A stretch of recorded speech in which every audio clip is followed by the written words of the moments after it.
Avoir peur du changement.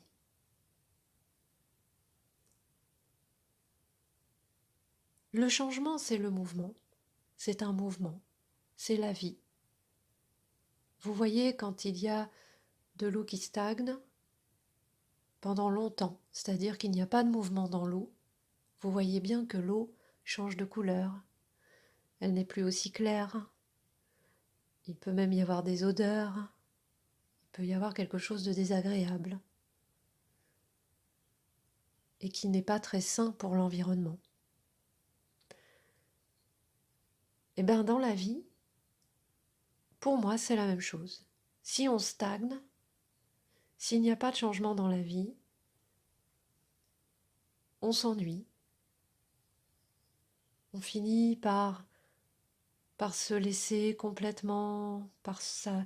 C'est pas de l'abandon, c'est comme quelque chose que on s'oublie, on on n'a plus de goût, on, on essaye simplement d'aller à l'essentiel, de vivre le quotidien, et puis, euh, et puis en fait, on n'est pas animé, on ne vibre plus, on ne vit plus de joie.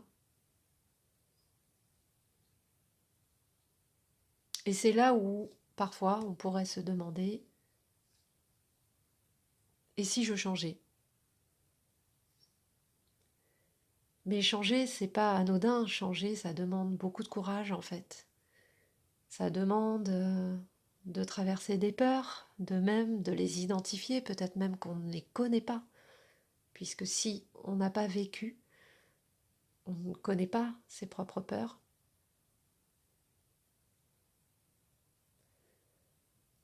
Ça demande un effort, ça demande d'être, d'avoir envie. C'est un peu pour moi, je ne sais pas si vous avez déjà été addict à quelque chose, mais je me rappelle quand j'ai fumé étant jeune, enfin je suis encore jeune, mais eh ben c'est difficile de d'arrêter une addiction, d'arrêter quelque chose qui, on sait que c'est pas vraiment génial, que ça nous fait pas forcément du bien, même si on essaie de se convaincre du contraire, évidemment, parce qu'au fond de nous, on sait très bien que c'est pas bon.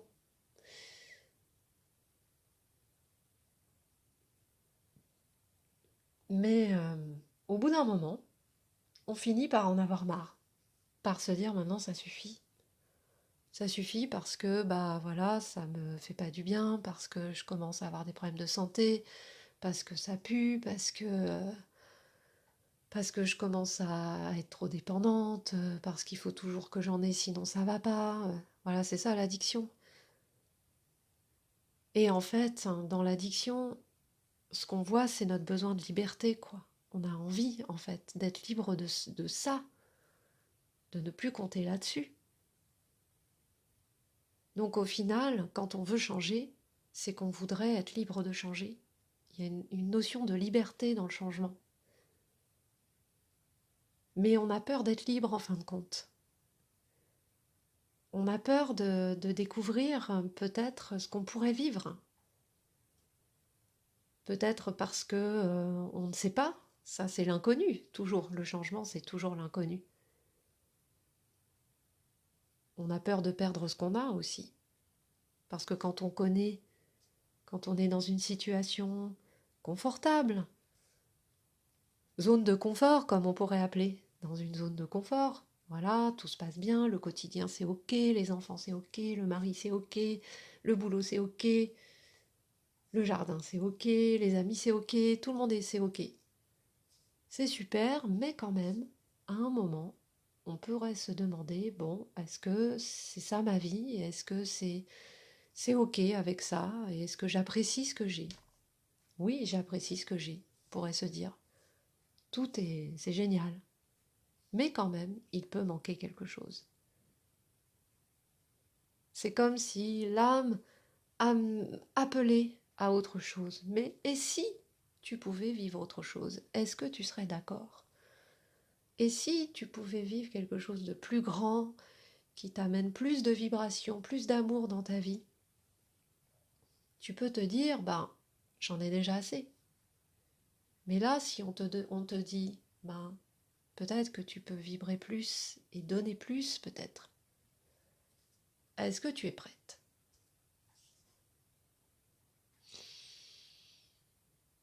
Voilà la question. Je me rappelle que il y a quelques années, avant de m'engager à travailler pour les mondes invisibles, je me suis posé cette question. Parce que dans ma vie, c'était ok. J'avais quitté mon premier métier d'agricultrice, mais je commençais à apprécier ce temps libre que j'avais. Si vous êtes agriculteur, vous savez de quoi je parle. Le temps libre. Surtout sans travailler, sans faire autre chose que de travailler.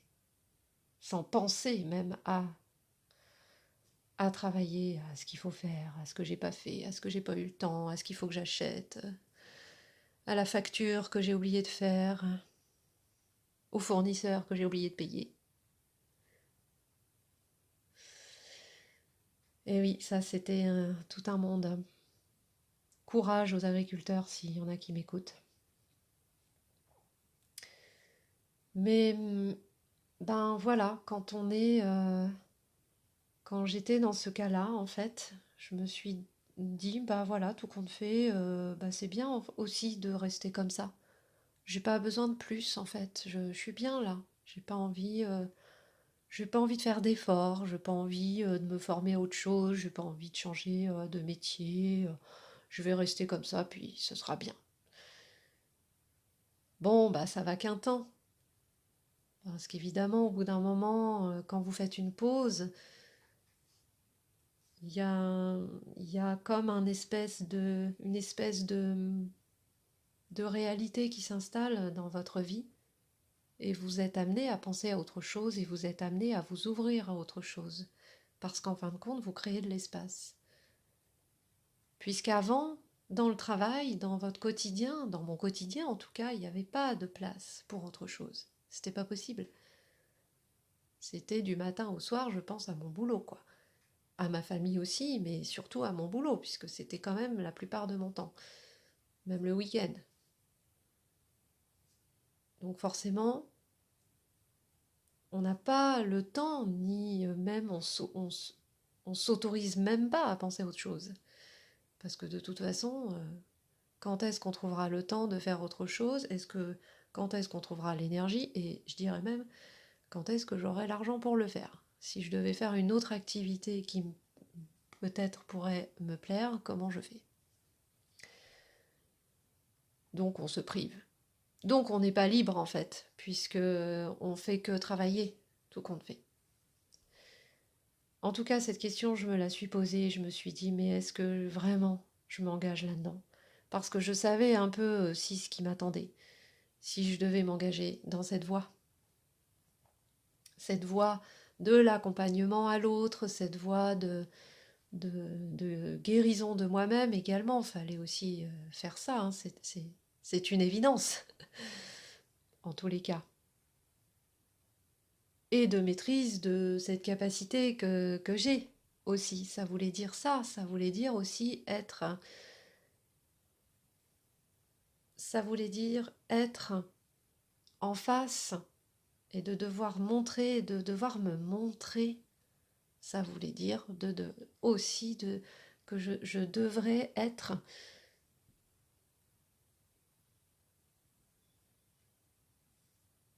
au contact de personnes que je ne connais pas et qu'il faudrait que je guide en plus.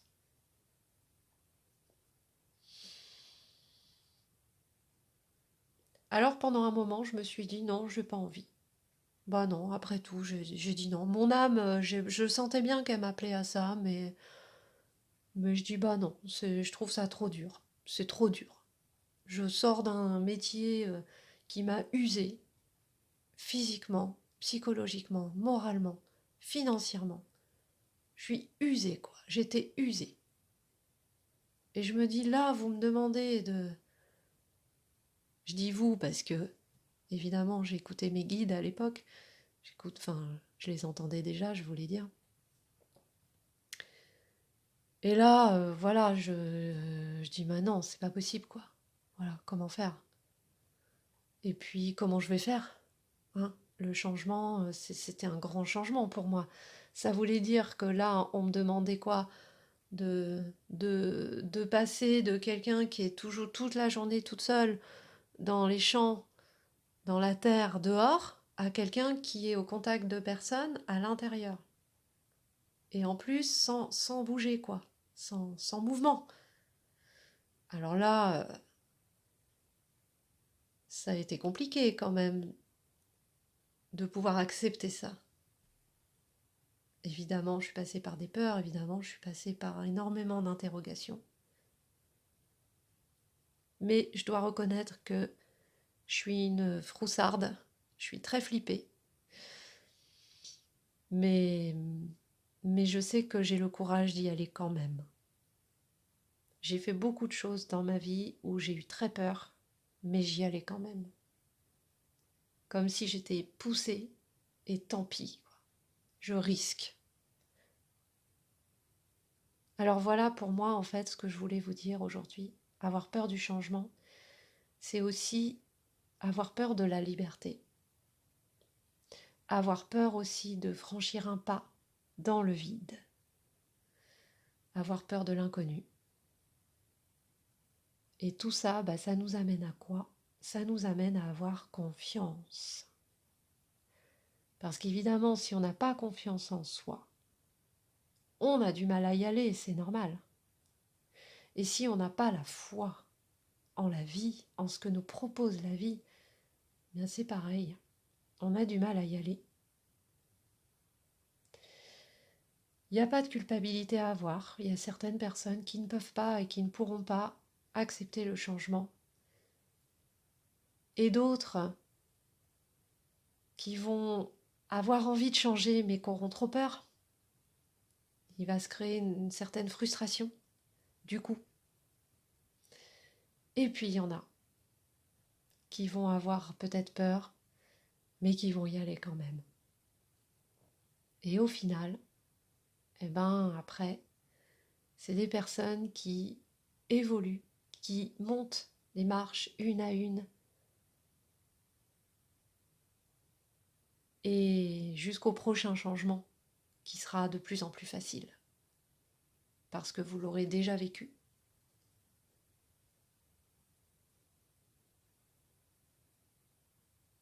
Ce qui nous est proposé actuellement est vraiment important. Je dirais même que chaque personne a sa responsabilité à avoir aussi sur le changement, le futur changement qu'on espère vivre. Je crois que c'est bien là où on a chacun notre responsabilité. C'est que si on veut que le monde change, qu'est-ce que nous, on est capable de faire pour que ça change? Si nous, on a peur de changer, comment on va faire pour vivre dans un monde qui change?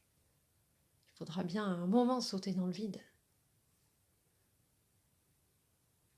Et la peur qu'on va ressentir, pour moi, bah, c'est l'équivalent d'un manège. Vous savez, quand vous allez dans un manège à haute sensation et que vous descendez, quand vous faites les montagnes russes et puis que vous descendez, vous sentez ça dans votre corps.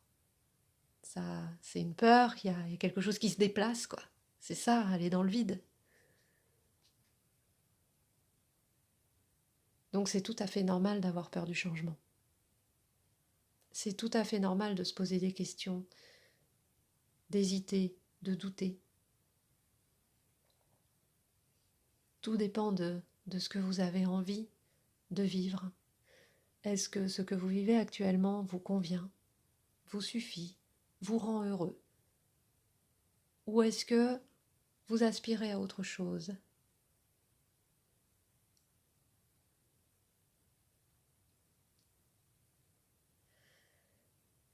Voilà, j'espère que ça pourra vous aider à traverser ce cycle.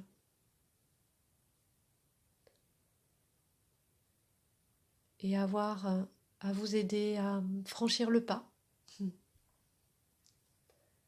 aussi.